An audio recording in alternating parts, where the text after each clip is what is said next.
নমস্কার বন্ধুরা, আমি সুস্মিতা বাংলা ক্যানভাস চ্যানেলে সকলকে স্বাগত জানাচ্ছি। এই গরমের জন্য কিন্তু হালকা পাতলা মাছের ঝোল সবাই খেতে ভীষণই পছন্দ করে।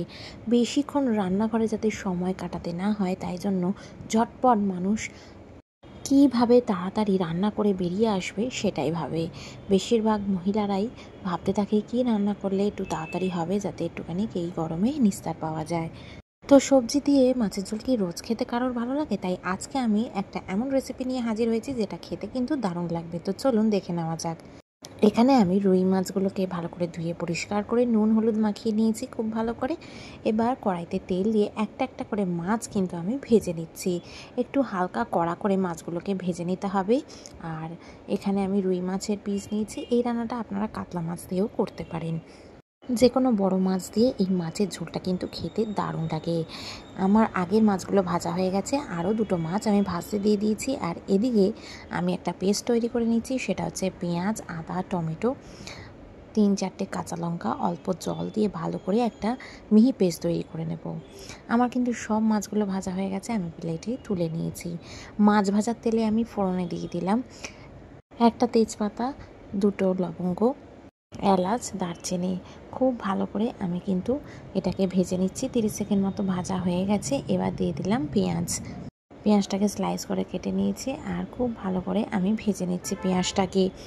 এই রান্নায় কিন্তু তেলের পরিমাণটা আমি বেশ কম ব্যবহার করছি, কারণ এত গরমে বেশি তেল ঝাল খেতে কিন্তু কারোরই ভালো লাগছে না। পেঁয়াজটাকে কিন্তু একটুখানি ডার্ক করে ভেজে নেব। পেঁয়াজটা মোটামুটি ভাজা হয়ে গেছে। এবার যে মিহি মিশ্রণটা তৈরি করে নিয়েছিলাম পেঁয়াজ, টমেটো, আদা, সেটা আমি দিয়ে দিলাম। এবার মশলাটা দিয়ে খুব ভালো করে কিন্তু কষিয়ে নিতে হবে। মশলাটাকে খুব ভালো করে আমাদের কষিয়ে নিতে হবে, যাতে মশলার কাঁচা গন্ধটা চলে যায়। এর মধ্যে আমি দিয়ে দিচ্ছি 1 চামচ হলুদ গুঁড়ো, জিরে গুঁড়ো, ধনে গুঁড়ো, আর সবই 1 চামচ করে দিয়েছি।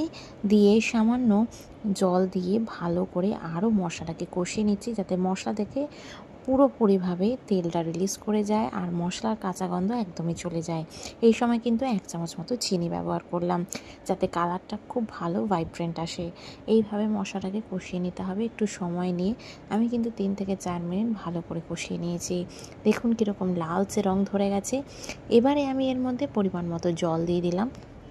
মশলা কষানো হলেই কিন্তু আপনারা জলটা দেবেন। আর এখানে 1 কাপ মতো জল দিলাম। গ্রেভিটা আমি বুঝিয়ে দিলাম, আর আপনারাও বুঝে দেবেন, যতটা আপনাদের প্রয়োজন ততটা ব্যবহার করবেন। এবার কিছুক্ষণ ফুটে যাওয়ার পর গ্রেভিটায় আমি কিন্তু একটা একটা করে মাছ এর মধ্যে দিয়ে দিচ্ছি। ভেজে নেওয়া মাছগুলো এর মধ্যে দিয়ে ভালো করে ঝোলটাকে এবার ফুটিয়ে নিতে হবে। আর দিয়ে দিলাম আমি পরিমাণ মতো নুন। যেহেতু ঝোল পরিমাণটা বেড়েছে, তাই জন্য নুনটা কিন্তু অবশ্যই দিতে হবে। দিয়ে ভালো করে নাড়িয়ে চাড়িয়ে আমি 2 মিনিটের জন্য ঢাকা দিয়ে দিয়েছিলাম। ঝোল ভালো করে ফুটিয়ে নেওয়ার পরে এর মধ্যে কিন্তু সামান্য পরিমাণে শাহি গরম মশলা দিয়ে দিতে হবে। মাছগুলোকে একটু উল্টে পাল্টে দিচ্ছি। মাছটা তো কিন্তু আমাদের হয়ে গেছে। গরম মশলা দিয়ে দিলেই আমাদের রান্না কিন্তু একদম কমপ্লিট। তো বন্ধুরা, খুব তাড়াতাড়ি অল্প সময়ের মধ্যে কিভাবে এরকম টেস্টি মাছের ঝোল তৈরি করা যায়, তাও আবার এত হেলদি, সেটা আমার ভিডিও দেখলে আপনারা বুঝতে পারবেন। বেশি মশলা আমি ব্যবহার করিনি, তাও এত ভালো হয়েছিল খেতে যে বলে বোঝাতে পারবো না। একই রকম পাতলা মাছের ঝোল খেয়ে যারা বোর হয়ে যাচ্ছেন, তারা একবার এইভাবে বানিয়ে দেখুন, খেতে কিন্তু লাজবাব হয়। আজকের ভিডিওটা ভালো লাগলে অবশ্যই লাইক, শেয়ার অ্যান্ড সাবস্ক্রাইব করবেন। পাশে থাকা বেল আইকনটা অবশ্যই প্রেস করবেন নতুন ভিডিও আপডেটসের জন্য। ভালো থাকবেন, সুস্থ থাকবেন। দেখা হচ্ছে নতুন রান্নার ব্লগে। টাটা।